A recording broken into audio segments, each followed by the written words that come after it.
So some really interesting statistics that recently came out around the average credit score for the different generations and also middle class income that had kind of caught my attention. And I wanted to share that with you to see how you're doing compared to some of these statistics and to just try to offer some insight in terms of what you can do to better your financial situation. So let's start with the average credit scores. And a point of clarification, this is going to be your VantageScore credit score, if you will, not your FICO credit score. These are two different credit scoring models where your VantageScore credit score is mainly dependent on your payment history, age and type of credit, percentage of credit limit used, even total balances and debt. And then your FICO credit score really depends on your payment history, amounts owed, even length of credit history. So in this video, we're actually going to be looking at the VantageScore credit scores. So if you're between 300 and 499, your credit score is considered very poor. 500 to 600, your credit score is considered poor. If you're in the range of 601 to 660, you're considered good. Very good is from 661 to 780.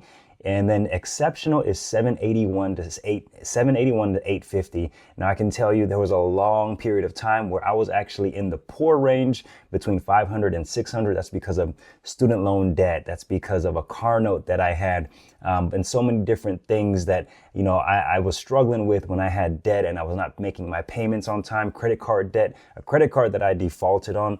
But, I was able to overcome those things over the last 13, 14 years. And so I'm here to share some information, here to share some wisdom for those of you looking to build credit and share some of these statistics coming from VantageScore Credit Gauge, where they were able to show us that the average credit score for Gen Z, so this is for people age 18 to 27, is 665. And that's actually higher than I expected. I didn't realize Gen Z was actually doing pretty good, at least decent, by 665 score. That's actually considered very good. So I know that when I was in that age range of 18 to 27, I did not have a very good credit score, but to see that is very impressive. And I'm very proud of Gen Z for clearly doing a better job with their finances than I did. Now, millennials, this is my group, the 28 to 43, our average credit score is a 687. So we still fall in that very good range. Like I said, I was someone who did not do well with credit early on in my life, but I flipped that around. And depending on what day I look at my credit score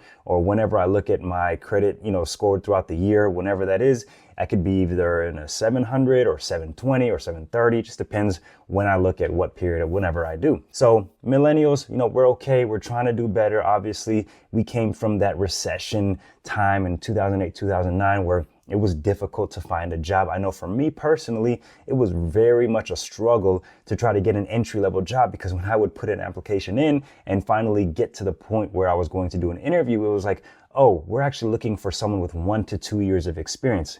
But this is an entry-level engineering job, and I couldn't even get that. But that's okay. That's another story for another day. But I do know that so many of my peers, at least within my circle, were struggling to find a job related to their major because of that 2008, 2009 recession that occurred that really hit the economy pretty hard. And so if you're in that boat, there's some things that you can do. Obviously, building your credit is not going to happen overnight. Like I said, it took me the last 10 to 12 to 13 years to really get back on track and to really get myself in a position where I could build credit the right way, at least not do it in a way that's going to harm me financially. Now, Gen X 44 to 59, your average credit score is 710, which is pretty good. I'm glad to see that.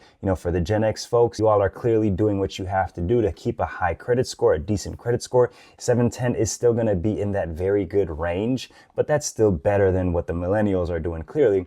Because, you've had longer time to build wealth. You've had longer time. You've probably learned a few lessons or two about credit that millennials are starting to learn, or at least learn at this point in their lives, in our lives. So Gen X, that's really great to see. 44 to 59 have an average credit score of 710. Now, baby boomers, 60 to 78, your average credit score is 746.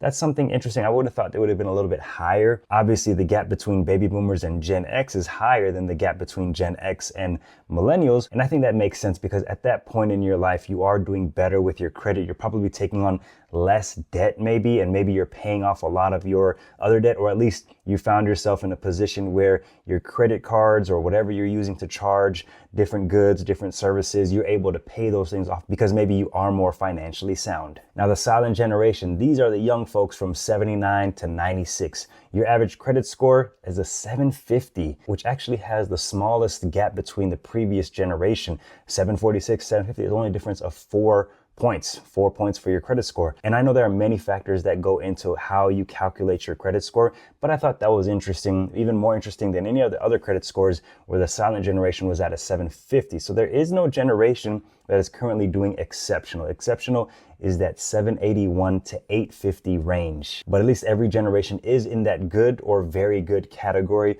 which is great to see because I think people are smarter about credit. They're not maybe borrowing more than they can afford, because that was my problem. I was using credit like it was my debit card, but I didn't have any money in my debit account. So I just was spending, not having enough money in my debit account to be able to pay off the credit card bill each month. So I would pay the minimum, or I would find myself in a position where I was trying to keep up and trying to find a job where I could try to pay off that debt. Eventually, I just ended up defaulting on a credit card because the credit card that I had in college ended up going up to $10,000.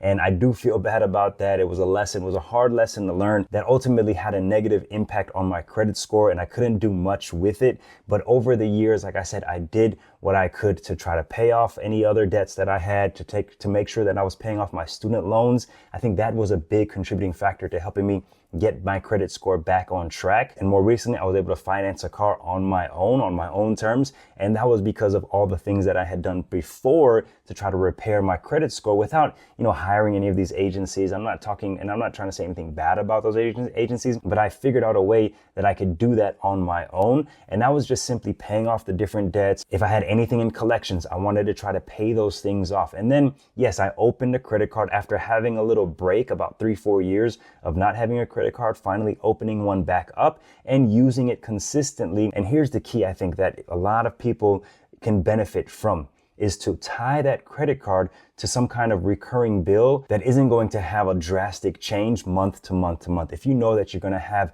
a $10, $15 or $50 or $100 fee that you're going to be paying each month for a different service or subscription, and you can use that credit card to do that, well, that's an easy way that you can just go ahead and make sure that you're paying off that service subscription, whatever the case may be, and then use your debit card to automatically pay off that credit card each month, knowing that you're only using that credit card to pay for that subscription or that monthly service, whatever that is staying consistent, that within your own means and your wage, you're able to pay that off. And you have to do that over the next couple of years, 2 to 3 years, because guess what? Credit scores are not going to all of a sudden come back up. But the more you get rid of collections, the more you clear a lot of these derogatory marks or whatever, negative things that are showing up on your credit score, you pay those things off, you take care of those things. That's going to help boost your credit score as well, because it happened for me. Now, for those financial gurus who say you don't need a credit card is the devil, credit card,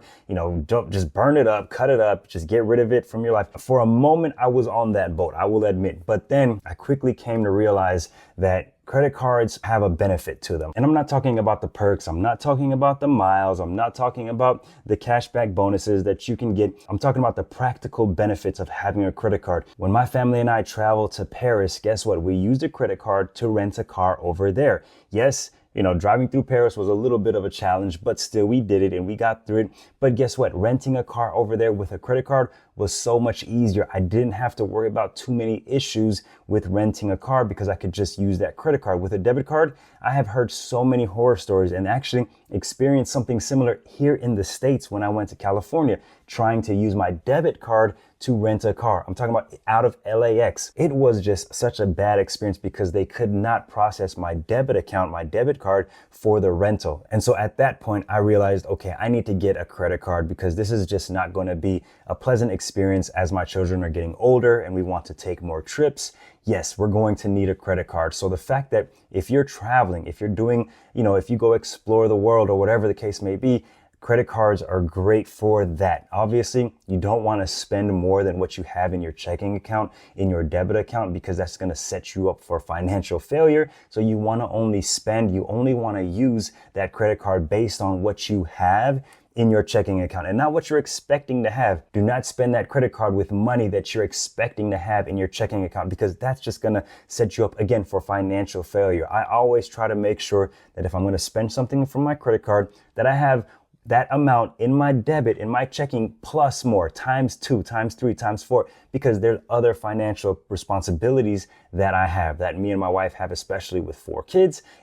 Things come up all the time. Now, the other important part of credit cards, or at least having credit, building your credit, because I think building credit is still important, is when you're trying to buy a house. This is a very important part in buying a house. Now, when you're not worried about building credit and you want to go through what's called a manual underwriting process, where it's a little bit more stringent, obviously you're going to have a lot more questions than the automated underwriting process, because maybe you've built up a credit score that you're very proud of that's going to afford you that opportunity to get a house a lot easier. You're going to be able to get that credit check. They're going to see that you've been paying off your debts. You've got a high credit score. You're a reliable borrower. And so mortgage company, lending companies are not going to have issues with lending you the money that you need for that house. However, with a manual underwriting process, yes, you're going to go through a few more questions. It's going to take a little bit longer, obviously, because it is a manual process. But here's the thing, that could benefit you because maybe you're new to building credit, or you've had financial problems in the past that you want to try to clarify, that you need to show and substantiate that you can pay off the mortgage that you're going to be trying to apply for. That's when a manual underwriting process would come into play. And maybe you have a high debt to income ratio. Maybe you're a business owner who consistently takes on high debt, but you're able to show your credit worthiness to that lending company, to that lender. A manual underwriting process can help you avoid being rejected for that mortgage, for that house that you want to buy. But if you had been focused on building your credit and continuing to be responsible with paying off debts and paying off loans and paying off your credit card balances each month and building that credit score to as high as you possibly could, that's going to make the process of getting that mortgage loan so much easier. I can tell you, for us, because of the credit scores that my wife and I had when we applied for the mortgage loan, it was such a breeze. It wasn't a challenge. We were like, wow, this is not actually a bad process, from securing the loan to finding the home and just kind of going through that process of finally signing the papers. It was actually not a bad process at all. And I want to attribute some of that to having good credit scores. So that's the difference, I think, in making sure that you are building credit in the right way, using credit cards responsibly, paying off any debts that you have, making sure you take care of anything in collections that may be a derogatory mark on your credit score, making sure you take care of those things and helping yourself build credit that way. And I'll admit, I am not the credit card guru. I don't claim to be one. I just know that if I have something that I'm borrowing and I pay it off before it's due and avoid any late fees, then that's a good thing. And that's showing that I'm a responsible user of my credit card. And the more I use my credit card and the more I stay responsible and consistent paying it off each month without carrying a balance each month, that means that I am proving myself to be a good borrower and having a good credit worthy status. Now let's look at the middle class income to see how you are doing compared to your peers. Interestingly, there was a study done that showed in a large US city, a middle class income averages between $52,000 and $155,000. The median household income across 345 cities that were part of this study is $77,345. This meant that the middle class income limit falls between $51,558 and $154,590. But really important, what you would consider middle class based on that income level is going to vary significantly from state to state depending on where you live in the United States of America. On a state level, New Jersey actually ranked first with households needing to earn $64,224 to be considered in the middle class. Honestly, I thought California would have been in this or New York would have been this, so I'm just not aware that New Jersey is a place where they make a lot of money, or maybe the cost of living is even much higher, the wages are much higher, but that was something eye-opening for me. Now on the other side of the spectrum, Mississippi had the lowest earning middle class at the state level, earning between $35,142 and $105,438 would be considered middle class. Now the top 15 states in order, number 1 being New Jersey, number 2 Maryland, then Massachusetts, then Hawaii, then California, then Washington, New Hampshire, Colorado, Utah, Connecticut, Alaska, Virginia, Minnesota, Delaware, and Rhode Island. Now the top 10 states with the lowest middle class: Mississippi, West Virginia, Louisiana, Arkansas, Kentucky, Oklahoma, Alabama, New Mexico, South Carolina, and Missouri. Another interesting stat that came out of this research is that it takes less than $25,000 to be considered middle class in Detroit. Based on Pew Research definition, a household in Detroit making $299 would still be considered middle class. At the lower threshold, the upper limit would be $72,906. Now, I don't believe these numbers tell the whole story, but from what I've experienced living in the South, what I can tell you is if you are making around that 60, 70, 80 grand as a single person, or if you're doubling that as a family, then you could do very well. There's no question about it. And if you're interested in learning how to achieve financial independence, you'll want to check out the video on the screen where I talk about the 7 pillars of financial independence that's going to help you build wealth, crush debt, and ultimately achieve your financial goals in the future. I'll see you over there. Peace.